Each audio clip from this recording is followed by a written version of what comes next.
Hello and welcome back to the Battle Room. My name is, of course, the Battle Room, and today I am joined by my good friend Raghav. How you doing, buddy?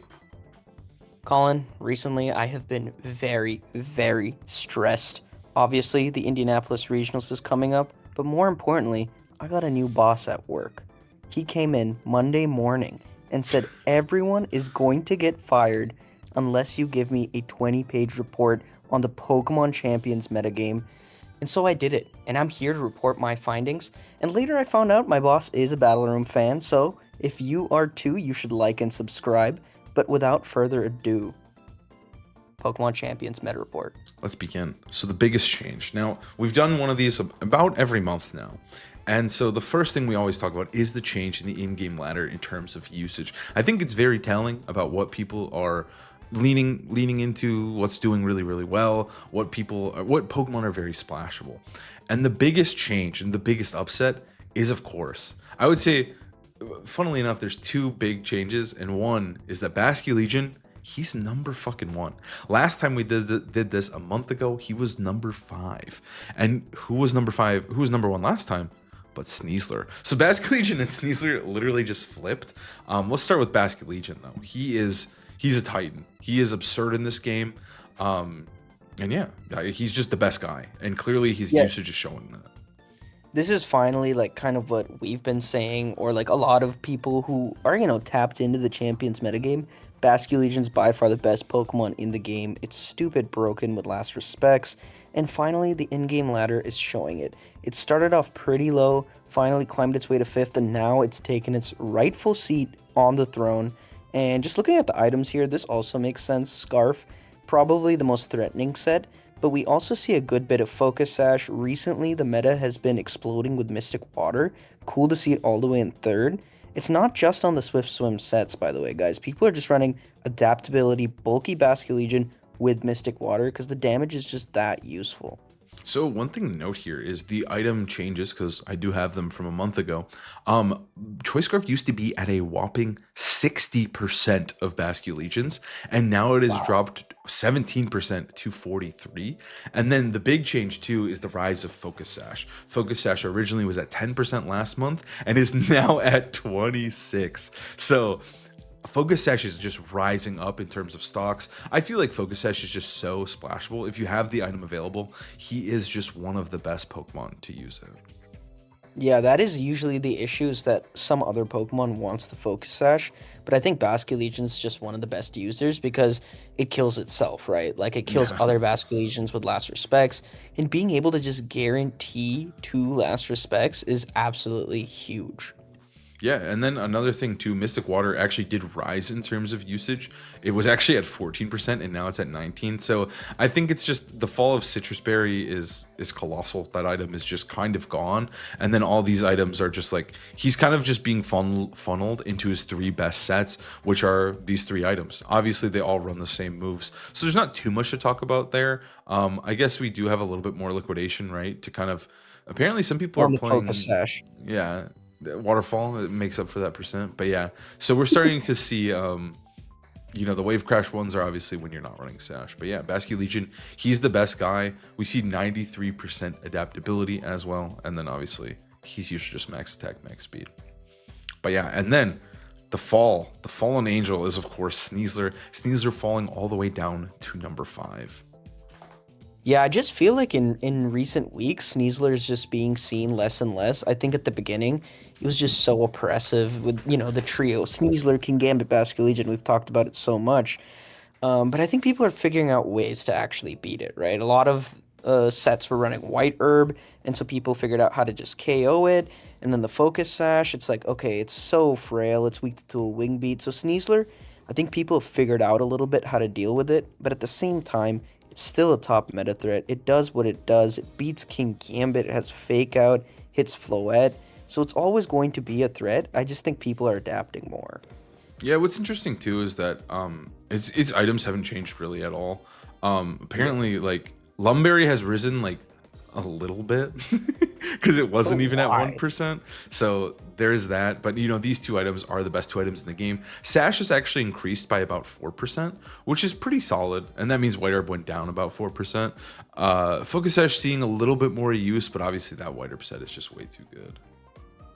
Yeah, I think being able to get the speed boost after a CC or just prevent Intimidate is so good, but Focus Sash just making it more consistent into like huge attacks, right? Some of these teams really just want that insurance, have that guaranteed fake out, and be able to run it a little bit faster. They don't care about bulk, where you might with the White Herb set. And then the other Pokemon I want to talk about is Garchomp, who has consistently remained in the number 2 slot. I want to take a quick peek at his items here. Yep, because there is a pretty significant change here, and actually an insane change. So Garchomp last month had a 24% usage of that Choice Scarf item, and all of his items were very split up pretty evenly, but the rise of Citrus Berry is insane. It used to be at 13%. And now it is at 35% a month later. All these items are just taking the hit. Habana's basically went away. But yeah, Citrus Berry Garchomp is now one of the most popular and probably the best Garchomp set. Yeah, I think it's actually hilarious how much the meta has settled down in this month. Everything that we said was the best and that was going to be happening, like we're like, oh, these are common sets now, they're weird, but this is just where the format has settled into. Citrus Berry Garchomp is so good because Garchomp, I think the reason why he always stays in that top 3 spot is he's just one of the bulkiest guys in the format. He's so hard to kill.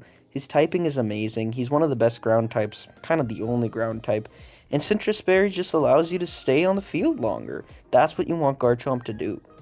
Yeah, and the thing is, too, is like in these low power formats, I feel like I said this every single meta report, he is just the best guy. He's been good in 2014. He's been good in 2017, right? Like anytime there's this really like low power vacuum, his speed is just better than everyone else's. His attack is enough and his bulk is absurd, right? Like he literally has it all. This format, we're definitely seeing a lot more bulk. Like traditionally in the past, Garchomp has always been max speed, max attack. Which, obviously is still probably his most common spread. But at the same time, like we're seeing a lot more bulk, a little bit slowed down. We're seeing the most popular nature be, of course, Adamant as well instead of Jolly. So yeah, Garchomp is just consistently this bulky, strong attacker. And like you said, he's so like defensively bulky that like, I mean, a lot of the time you can rely on him to take hits when other Pokemon can't. Yeah, so he's offensively good into things like Sneasler and Charizard, defensively as well. But the big thing is that it can kind of take basket hits, right? Like it can eat Elastic Specs. So Garchomp just being one of the fattest Pokemon in the game while also being offensively at least neutral into all the top meta threats, he remains the king, dude. He really does. And then obviously King Gambit has moved up 1. He used to be 3rd. That's kind of crazy. Choppleberry used to be 44% and now it's 61. So Choppleberry is clearly the set that everyone wants to use. I think it's just really important for the mirrors, right? Like having to deal with low kick is scary when half of them have it. Yeah, I think that is the King Gambit set. Some teams recently are getting away with black glasses, but just before I get into that, the reason why King Gambit is so good is because it's so good in the Basket Legion, right? Yeah. Obviously it screws over Incineroar as well, but the main thing is that it has priority Sucker Punch and just insane like checkmate pressure against the Basket Legion, especially if they're Choice Scarf. So with that in mind, King Gambit being everywhere, some of these Basket Legions are trying to live Sucker Punch. That's where Black Glasses comes in, if that's what your team needs. But usually, I think the safety of Choppleberry is just like too essential. Yeah, I mean, there's not too much to say about King Gambit. Like you said, like the big thing is that he beats Basket Legion when nothing else really in the format beats him as reliably as King Gambit, right? Like even if all of your Pokemon have fainted, he can still come in and 1v1 Basket Legion even though he's slower. So I think that's just the best part, right? Another big change is Charizard being at 4th. Incineroar used to actually be at 3rd. But we'll talk about him in a sec. But Charizard being at 4th is a pretty big deal. He's clearly defined himself as the best Mega Pokemon in the game. There's nothing too crazy to say about him. His moveset is like all but locked in, right? Like 68% of people are running Weather Ball. He's just good at what he does. He's pretty boring. A lot of them are running Modest. There's a couple timid, surprisingly.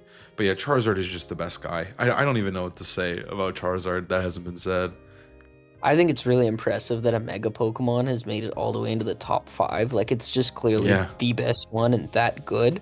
Hmm. And yeah, like you said, its set is pretty much locked. It's always running these 4 moves, the top 4 moves, and usually going pretty bulky. Hmm. I mean, I could see like a timid Zard catch people off guard, but overall, like, I think you make him fat, you run modest, and you do a lot of damage because of the sun. And he's just that good. Yeah, he really is. It like literally there's like a bulky spread that is currently has like the second as 8% of the Charizards are running. Like It's that's actually kind of insane. crazy. Yeah. Like we see a lot of bulky spreads. Yeah, he's boring, but he's incredible. And we're seeing like him and Garchomp, like these four are also all on a team together a lot of the time. So it makes sense that they're also one of the best or some of the best Pokemon, but not one of the best Pokemon is no longer here, and that's Incineroar. He dropped to 8th place from He 3rd. below Fari is insane. It's criminal. I mean, Whimsicott, there's something to be said about Whimsicott rising as much as it has. We're going to talk about that in our meta winner section. But yeah, Incineroar, he just fell. He fell off pretty hard. I do think Incineroar is obviously still very strong. We're seeing it paired a lot with Cinny, Gengar, right? Like Cinny Incin is just such a good combination to help set up stuff like Floette. Any setup that you could want, these two can help enable that. So I think that it makes sense that his number one partner is Cinny, but he has just fallen off quite hard. Yeah, it feels like he's like kind of pigeonholed into a very specific role where it's either on a Gengar team or like a Mind Floette team. And Mhm. outside of that, value just isn't the same like what it used to be. And it's weird to say because he is such a good Pokemon. But it just feels like the meta is so hostile towards it with Sneasler, Garchomp, even Basculegion. So Incin, he's not what he once was, dude. He doesn't have the championship belt around him anymore. He really doesn't. Yeah, like I mean, like look at the top three are just all hate for Incineroar. That again, you're probably gonna have one or two of the top three on your team. So you just literally start off with two Pokemon that match up pretty positively into him.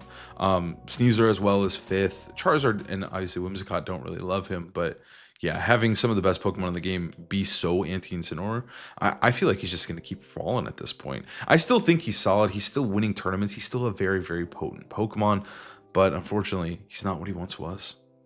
You always have to compare him to the glory that he was basking in these like last 9 years. He is kind of old. But with that said, let's talk about one of the tournaments that took place this week, actually yesterday, in Korean Nationals. Let's take a look at their top 4 teams to see where their meta is headed and what we can learn from it. So the first team that we're going to take a look at here is the top 4 team from none other than Sejun Park, which is kind of crazy that even in the year 2026, Sejun Park is still popping off, but it just makes sense. It was very cool to see him go so deep. But let's break this team down and talk about what is working well here and what he's trying to do in the current meta. This team is totally built around Floette. This is a protect the queen comp, if you will. We literally have 4 support Pokemon here and then 2 megas. So it's kind of a nasty team, but it just makes sense. I think it is very strong, and I think a lot of teams are underprepared for Floette at the moment.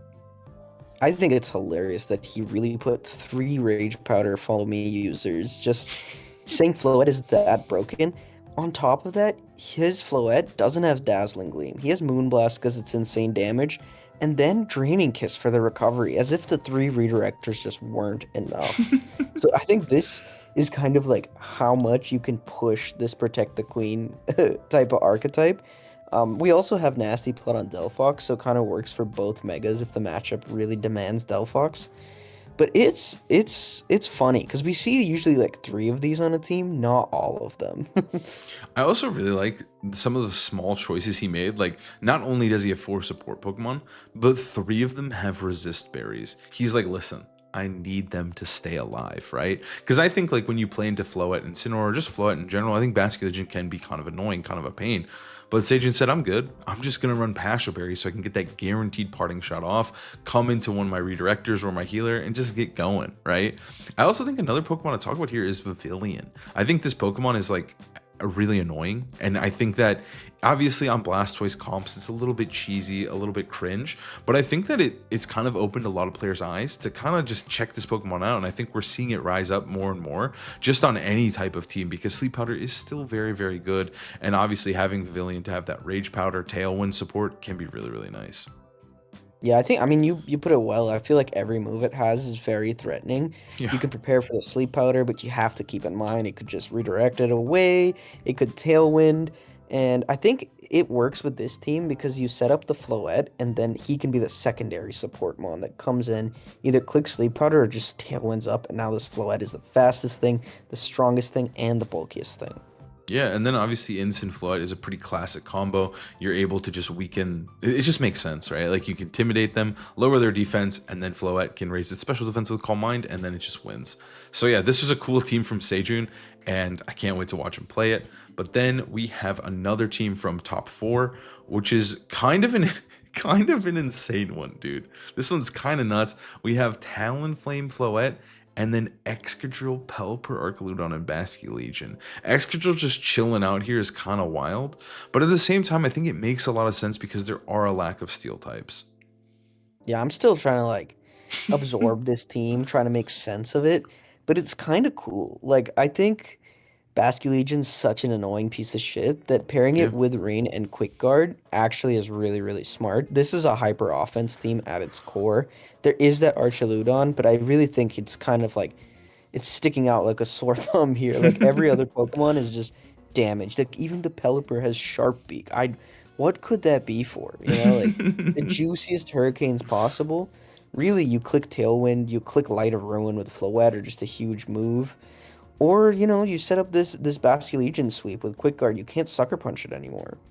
Yeah, it does seem really obnoxious too, because I do think that Floette kind of does fit well on rain teams, right? Like if you do have that Pelipper Yeah. Arch with the Basculegion Floette in the back, that's feeling pretty good. That's solid, you know?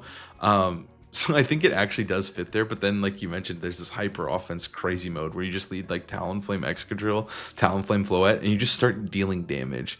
I seriously can't wrap my head around the Sharp Beak, I'm not gonna lie to you. Because like citrus is totally open, which is usually what we tend to see on it.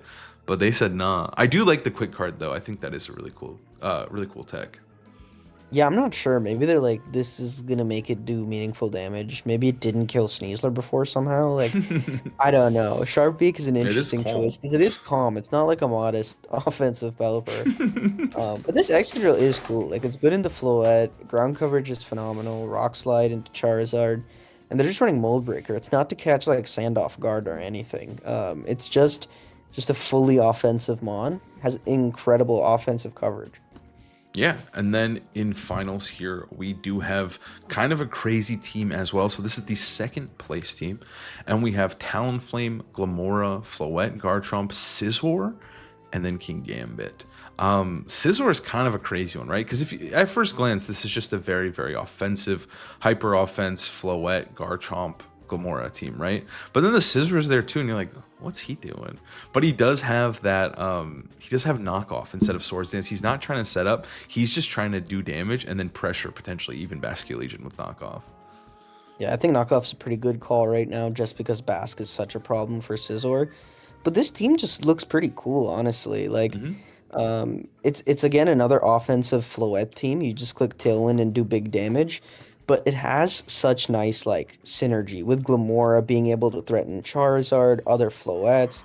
You want to double down on that with a Scizor to pressure other Floettes, and then you just have really strong broken Pokemon like King Gambit and Garchomp to kind of round it out. This looks pretty cool. It really does look nuts. Also, it is naive overheat Talonflame, so that you're able to get around potentially intimidate or I I guess like coaching. I don't know. Like it just probably gets really big KOs on stuff like King Gambit or Aegislash. Corviknight, I guess. Age Slash, Corviknight, yeah. yeah. It's just for the steals, which it's kind of neat, especially with the charcoal. You do get that one big nuke, and we actually have the spreads somehow. But yeah, the 30 special attack, one attack is wild. It's actually so funny. I mean, I think it's a pretty cool set, the overheat. And Naive's like doesn't feel that bad because you're mostly getting hit by physical moves anyway. Yeah. Overall, like, but we're not gonna get into the finalist team just yet. But I'm wondering how do they lose? Like, this looks so strong into the Floette Charizard, and I feel like the Scissor's a little out of place. But overall, this team just looks really strong. So now we have some teams for you, and we're gonna start off with none other than the first place Korean Nationals team, Nice little segue there. So this is the rental code that they put out after winning the tournament. So we have all their stats and spreads and the team ID. So if you want to use this one in game, you can. So this team is one of the best teams in the game right now. I definitely feel like it was on the rise. We've seen it here and there in the Victory Road tournaments that have been going on, our grassroots tournaments. This is a team built by Ubislow, who is one of the best team builders in Japan, and they ended up doing really well. I think, was it in the Japan Nats qualifier, or did they just build this for some tournament? I'm not 100% sure, but I definitely remember him releasing this and talking it up a little. Yeah, but like it's a Ubislow team, so obviously it's very, very good. And the winner was none other than Crystal, who is just an incredible Korean player. We've seen them do really, really well in the past. A lot of time just kind of pushing standard teams to their limits. So I think it makes sense that they would find something like this and do well with it. Yeah, I mean, this is kind of what Seijun was doing, but more normal, right? Like this is perhaps a more average protect the Floette team look. We have the Combine Floette, we have Incin and Sinistra, but then for our other Pokemon, we have more offensive coverage. We have a Choice Scarf Garchomp, really good into threats like Sneasler, Aegislash, King Gambit, providing much needed offense into fire types as well. Then you have a very cool Pokemon here in Sash Aegislash. How do you feel about that on this team? I think he's actually really annoying. Normally we actually see Wide Guard. I think that is one change that they did make, is that they're running King Shield here. But I think Aegislash can be just so obnoxious. Like, it's so hard to throw 2 hits into him sometimes. Especially when it's in shield form. He's already hard enough to KO. But then also if you don't throw those hits into him, if he somehow has a sash still, or if you focused on the partner, then the next turn he can just play really aggressive with his sash in sword form. So I think it actually fits the playstyle of Aegislash really, really well and makes him just a little bit more consistent. He's also very, very fast. He actually hits 112, which is really solid considering your sash just max speed. So I think he's also one of the best Pokemon into enemy Floettes. There's a lot of good going for Aegislash right now. I think that he is a little bit more particular, and you can't just slap him on any team like King Gambit, but I think on the teams that he's on, he can really shine. Yeah, it does make sense on this team. I think the Sash just makes it play really, really well. You get to be really aggressive and just do kind of stupid amounts of damage. I also think that these 5 that we've talked about pair really well with the other Mega, which is Charizard. We've talked about it. It's the best Mega in the game. I think this kind of team usually prioritizes setting up the Floette, but this is why Charizard's so good. It just fits on these teams. Like, it can just work with a lot of different Pokemon.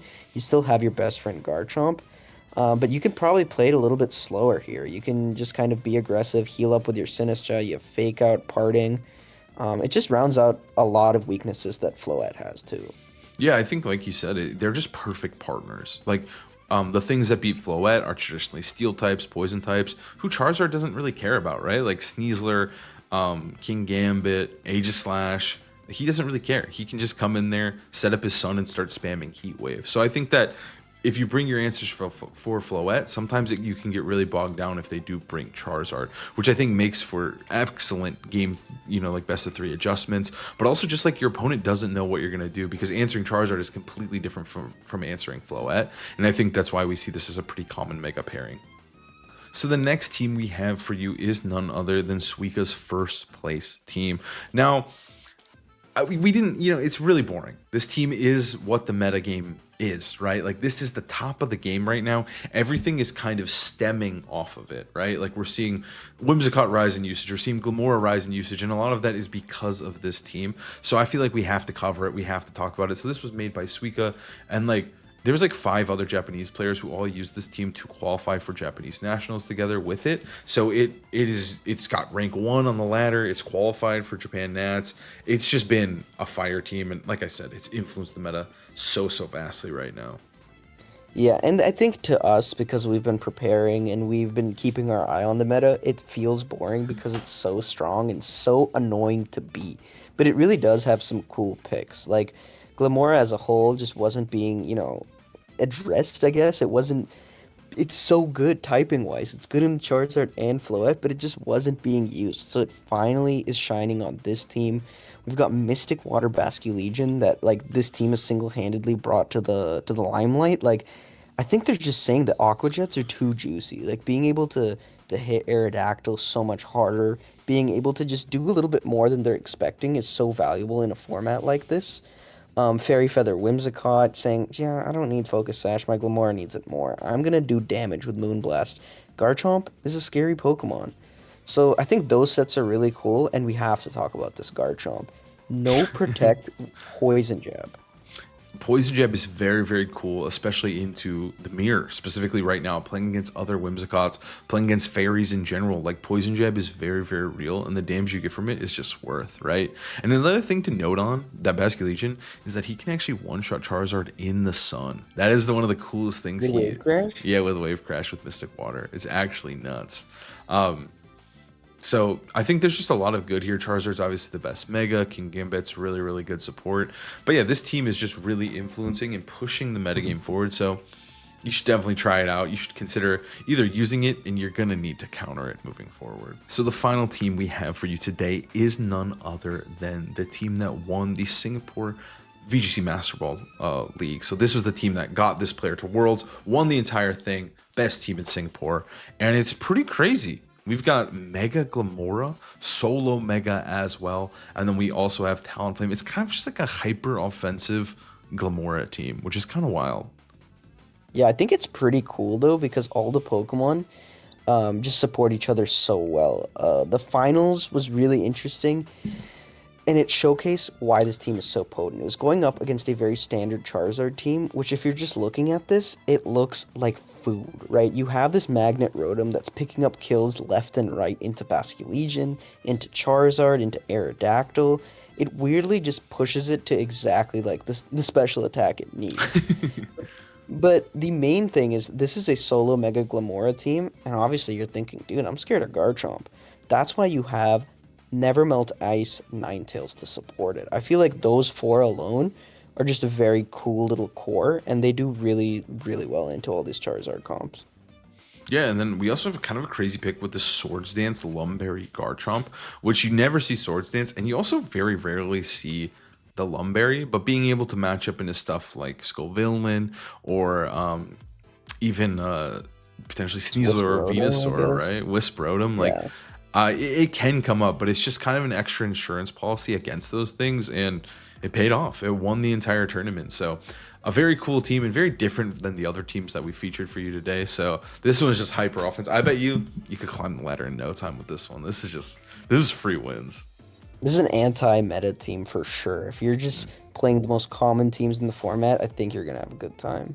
So now we're going to take a look at the current metagame losers. So our first loser is none other than Incineroar. Now, when it comes to meta losers, we're more just discussing these Pokemon as like they're currently trending downward. That doesn't mean they're unplayable by any means, because they're still very much in the meta, and I'm sure that they could all win a tournament on the right team. In fact, we saw Rotom Wash win a tournament on the right team, and we saw Incineroar win a tournament, right? But at the same time, they're just trending downwards, and that's more of what we're trying to convey and talk about here. So the first Pokemon has to be Incineroar. He used to be number 3 in usage, dropping down to, what was it, 8? That's looking bad for our boy. Yeah, and he's below things like Farigiraf and Whimsicott too. It's a little surprising that, his reputation has not carried him further, but it is the truth, People have realized he's not the hot toy anymore. I don't want to play with him anymore. I think Incineroar has to always be, compared to its former self, because again, like you said, it is still good. It is still very usable. Just right now, it's not splashable. It's not supposed to be on every team. You have to be a little bit more intentional with what you want it to do and where you want it to be.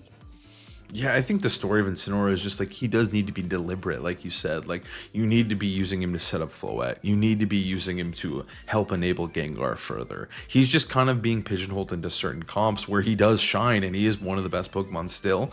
But it's just that he's not so splashable, right? You don't really want to run him with Charizard anymore. He's not on every team. So, unfortunately for our boy, he's going down a little bit.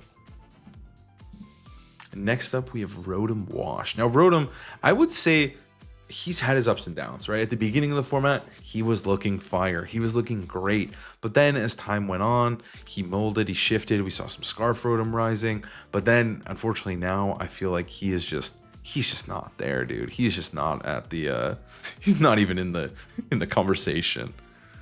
Yeah, I think people realized his HP is base 50, and that's really the problem with Rotom. Like, he can be a Scarf guy. You could try to make him bulky, but at the end of the day, he's just too squishy in this format. Like, it takes too much from Sneasler, King Gambit, Basculegion, and that's not even talking about the biggest thing, Floette. Like, it does nothing to Floette, and Floette just absolutely smacks it, right? So Rotom just not in the best spot. Like, even Pokemon it's supposed to be good into, like, let's say Charizard, you're getting nuked by a solar beam. Garchomp, you're not doing that much back unless you hit Will-O-Wisp. So I think Rotom's just not in the best spot right now. Obviously, you can be really creative. It won the Singapore tournament with a magnet set. So you kind of just have to expand your brain a little. Figure out, why do you even want this guy? I think his issue too, like you mentioned the HP, but just staring at the stats further, like they're just his special attack is 105. Like that's just like in the current, like he's just, what is he, from 2004? He just didn't hold up, man. He just needs a little bit more stats, and I think he would be way better. But importantly, he is one of the few, like I think he's the only like good electric type in the entire game right now. So there is that going for him, but unfortunately, it's not enough to carry him, and he's unfortunately a loser. Next up, we have Mega Charizard X, a Pokemon that for a bit there was looking real good. It was winning tournaments, it was popping off, but as time went on, he's just gotten worse and worse. Dude, he's on fraud watch. Like, I feel like people were just cosplaying, or not cosplaying, what is it, role playing? Yeah. They're just like, they're trying to have a setup Pokemon, and really, you should just be using Floette, man. Like, Instant Sinister Charizard, no, you have to run a stupid Pokemon like Milotic then, which we'll get to. But Charizard X is just worse than his brother Charizard Y. I feel like he's just not very good. Garchomp is so annoying. Floette is so annoying, and he takes too long to get set up, and then he kills himself with Flare Blitz. Yeah, and I think too a lot of players are trying to make him work, but like you said, he just doesn't match up well into those top tier Pokemon. He doesn't even really like Basculegion either. It's doing a lot to you. You have no way to like actually increase your defensive in any way. I just think he doesn't have the stats. Like he wishes, I mean, look at this 130 special attack. That's killing him, dude. It's murdering him. He can't function. Yeah, and he's just not trading damage fast enough either. Hmm. His defensive typing's not worth it. It's just use the other one, dude. Unfortunately, it's time. And then speaking of Pokemon that have fallen off quite a bit, Sableye and Archaludon, we kind of put them together. I think that Archaludon is still pretty solid, but there was a lot of hype around these guys the last time around. But unfortunately, that hype has died down a little bit, and they've just become pretty strong, decent Pokemon. But Sableye has all but fallen off completely. I think they're just captain of the mid bros, right? Like, they're not super strong. They're not terrible either. Like, if it's your first time seeing it, you're like, oh man, this is really fucking annoying. But in reality, if you've played it before, you kind of figure out what you need to do. Mhm. It's still weak to Charizard. It's still weak to Floette. Like, I think there's ways to play around it, and so it's just, eh, you know. Yeah, it's just, I think that he obviously was very cool at the time with the screens. It was something that people just weren't prepared for, but we've played it. We've played it 100 times now. It honestly is eating itself alive, if you will, just because it's just giving so many people practice into it. And then another loser who should probably be next to Charizard is none other than Milotic, a Pokemon that at the beginning, like near the Scraw Grand Tournament thing, it was fire. People were loving Milotic. It was getting second place. It was popping off, but it's just Yeah, nowhere in to be first place, seen. dude. It was getting first. Oh yeah, it was winning tournaments. Yeah.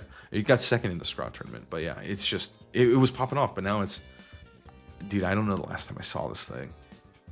This is another case where I think it just takes a little too long to set up. Like, Coil Hypnosis was a very big threat. Just being able to put something to sleep almost guaranteed gives you a lot of room to do damage, a lot of room to set up. But I think it just takes too much time, and in Instin's even less used now, right? So it's just not as useful. Its utility is definitely reduced, and you want to be using better water type Pokemon like Basculegion. I think it's the fall of Vincent, the rise of Basculegion have just made Milotic just a no-name loser at this point. But let's talk about some of the big winners of the current metagame right now going into the first regional of the season. All right, the first huge meta winner here is none other than Glimmora. Glimmora has been like just so good. We've seen it on other teams. We're seeing Mega Glimmora. We're seeing it on Talonflame Hyper Offense. We're seeing it with the Whimsicott. Glimmora is clearly one of the stronger Pokemon in the current metagame. Yeah, Glimmora, absolutely nuts.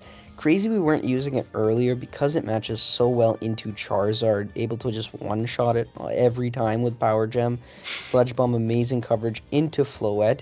And then having Earth Power makes it super, super potent because, like, it's two-shotting King Gambit, right? It's able to hit things that could normally resist its stabs. On top of that, as if that wasn't enough, right? It has cool, like, what is the word? Personality traits. Let's just call it little quirks, spiky shield, and toxic debris. They're very unnecessarily good things that Glimmora has going for it. Like, that toxic debris in this format can actually be very annoying. There's not a lot of poison types running around unless you're preserving your Sneasler for it. Glimmora's just become one of the premier meta threats.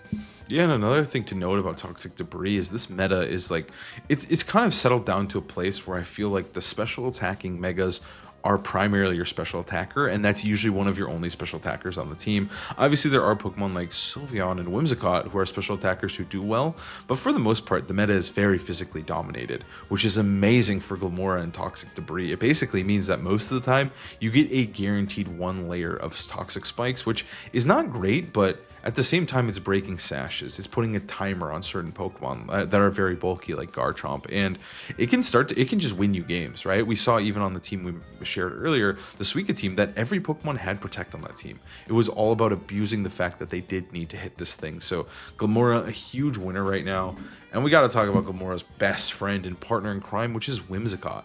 Whimsicott at the beginning of the game, the life cycle, the beginning of time of Pokemon Champions, Whimsicott was ass. No one was using it. It wasn't very powerful. It just was kind of written off. It was kind of cheesy paired with like Gengar and stuff. But as time went on and Aerodactyl rose, Priority Tailwind once again took its spot on the throne, making Whimsicott one of the best Pokemon in the game right now. Yeah, it's funny because there's so many threats towards it, but sometimes all you need is that prankster Tailwind. Obviously, it also gets access to Encore, just one of the best moves in the game, with that prankster especially. So Whimsicott being the best prankster Pokemon, it was only time before it, just skyrocketed in usage. On top of that, it does have Moonblast. A lot of people are opting for Fairy Feather over Focus Sash because usually its best friend Glim has one. And Fairy Feather's pretty cool. Like, you can either kind of lean into the offense, do a lot of damage, or you can run bulky and make it so your Moonblasts are still doing meaningful damage. Because really, it's like a 77 base special attack Pokemon. But you get surprised by the damage sometimes, especially if it's next to or facing down a Fairy or a Floette. Yeah, I think also another little small thing is that there's just not a lot of fairy types in the game in general, right? If you're not using Floette, you don't usually have one. You kind of have to settle for Sylveon or Whimsicott. So sneaking in a little bit of fairy coverage, always a good thing. And speaking of fairy coverage is none other than Sylveon, who has just been rising, just very steadily rising. We actually saw that its usage was really climbing in the in-game ladder. So I think Sylveon is a very, very strong Pokemon that we probably were sleeping on a little bit early on. Yeah, I think Spread Hyper Voice is just too good to pass up. You don't have to use a Mega Slot. Just click Hyper Voice with your Sylveon. Again, you run the Fairy Feather because you want to maximize your damage. Turn those Hyper Voices into 2-shots. I think something that makes it really, really scary too is it has Quick Attack. It has a priority move to finish off sashes. If your Hyper Voice just did, not enough, Quick Attack's right there to pick you up. And then on top of that, Hyper Beam. Like Floette has Light of Ruin, Sylveon has Hyper Beam. This does stupid damage. I'm always thinking like, damn, that just killed my King Gambit, Like, it's always something you have to be ready for because at any moment Sylveon could nuke your life.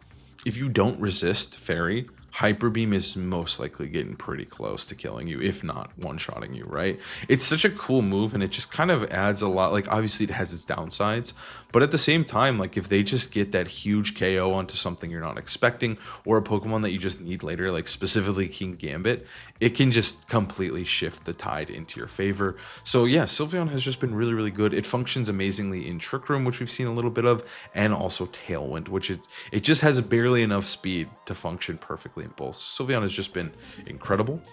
And a Pokemon we got to talk about now is Kleavor. Cleavor decided to show up and get first and second place in the most recent Victory Road tournament. I do have a video breaking down all those teams, so if you want to go check it out, it'll be linked below. But Cleavor won the tournament and got second, which no one would have expected going into that tournament. I think it's hilarious because Cleavor objectively is not the best Pokemon. It's pretty. I don't want to say. I thought it was dog shit, right? But Cleavor proving that if you are good into Charizard, you are probably good in this metagame. The reason why I think it is so scary is because you don't actually have to be facing down the Charizard. You could set up a Stone Axe and then Stealth Rocks are set, and Charizard on switch in is just gonna take 50%. Like that is really, really valuable to the point where people might not even bring their Charizard. And we talked about Charizard being the most used Mega by far. It's the fourth most used Pokemon in game. So Cleavor has some really cool things going for it. Yeah, like you mentioned, just being able to beat Charizard even when you're not in the field is crazy, right? Like doing half HP to him by just pressing Stone Axe turn 1 is sick. It also gets like surprisingly good coverage as well with close combat. Like, I guess not good coverage, but it's able to hit stuff like King Gambit, and fighting coverage is so like coveted in this format. So having access to it is sick, and Feint is a cool utility move. We also saw Scarf Cleavor get second place as well. So Cleavor, he's got some sets and he's got some sauce going for him. And then Definitely excited to see if it is used further. It will be interesting to see how much he's used at this first regional, because he really does have potential. Just being able to beat Charizard is all you need to do. And speaking of beating Charizard, that's what Dragonite does as well. Dragonite has been surprisingly kind of climbing up in usage, right? Like at first it was kind of exclusively used on Rain. It was like just okay. But as time has gone on here, Dragonite has proved more and more that it is a pretty solid Pokemon. We saw it get, I believe, second or third with Shade Vera, former world champion, in the most recent battle season, right, of season 1. But then we also saw Shohei Kimura pop off with another world champion with Dragonite as well in the most recent Victory Road. So Dragonite, clearly, he's got some sauce. Yeah, Mega Dragonite's really cool just to see it do well, because we didn't expect it to be so good. It just trades damage so well, especially into this Charizard meta. Of course, you resist it, but being able to hit Garchomp, Heat Wave, and King Gambits. Thunderbolt 2 is a set we're seeing a lot. I'm not sure how essential it is, but being able to hit Basculegion is nice too. Really, Dragonite's it's hard to kill. It can set up Tailwind, it can run Extreme Speed too. It's just kind of a perfect response to where the metagame is headed. Yeah, and I think that, like you said, he's just so obnoxious. Like, if you just look at those stats for a second, you're like, dude, what? How is this guy not the best Pokemon in the whole game? You know? Yeah, you don't need like stabs when you have 145 base special attack. Like your Heat Wave's doing a lot. Your Thunderbolt's doing enough. And he also just can't be killed. He's got multi-scale. He's got a base 91 HP with just insane beefy defenses. So I don't know. I'm very curious to see how he's going to play out. We've seen him a little bit, and I think he's starting to rise up in usage. So we'll have to see how well he does at Indianapolis. And then finally, we have Farigiraf. I just thought it was insane that Farigiraf had passed up Incineroar. I didn't know Farigiraf was popping off so hard in the in-game ladder, but in general, Farigiraf is one of those Pokemon that, like, there's like a couple Pokemon that transcend metagames, transcend formats. It doesn't matter what Pokemon are good, they will be good. Amoonguss, Incineroar, Landorus, T come to mind, right? They're legends of the game. But Farigiraf, I think, is up there. I think Farigiraf is one of the best Pokemon ever created, and I think we're going to continue to see it rise. It already has a world championship under its belt, and I think it's just going to do better. And I think we were sleeping on it a little bit early game here. Yeah, its ability is absolutely nuts, but on top of that, in this format, it's probably just the best Trick Room user, right? Yes. A lot of the format is super Tailwind heavy, and they're not really ready for Trick Room. Their slowest Pokemon's probably King Gambit. This is why Fari's often holding the Colbur Berry, but it just gives you a really nice mix-up, because a lot of the teams that Fari's on it are Tail Room teams. They have Tailwind and Trick Room, so just being able to kind of keep your opponent guessing, enable maybe your Sylveon, your slow Charizard, or your King Gambit can kind of flip the momentum of a game. Yeah, there's not too much to say. Like, it is just the probably like only Trick Room setter that we're currently seeing that has usage. Obviously, there's like Sinistra as like a little optional Okay. trick room. You're seeing stuff like if on hard trick room teams is a totally different beast, but in like the normal like like I guess not normal, but like in the high level play, Photograph is the only trick room set we're really seeing. So yeah, let us know what you guys think of the current metagame. I'm super excited to see how Indy plays out. Yeah, I don't know, dude. I'm excited for the first Champions tournament where championship points and money are on the line and people are going to be trying their best. Well, I'm hyped too, and hopefully we do really well here in the battle room, and we will see you next time. Peace.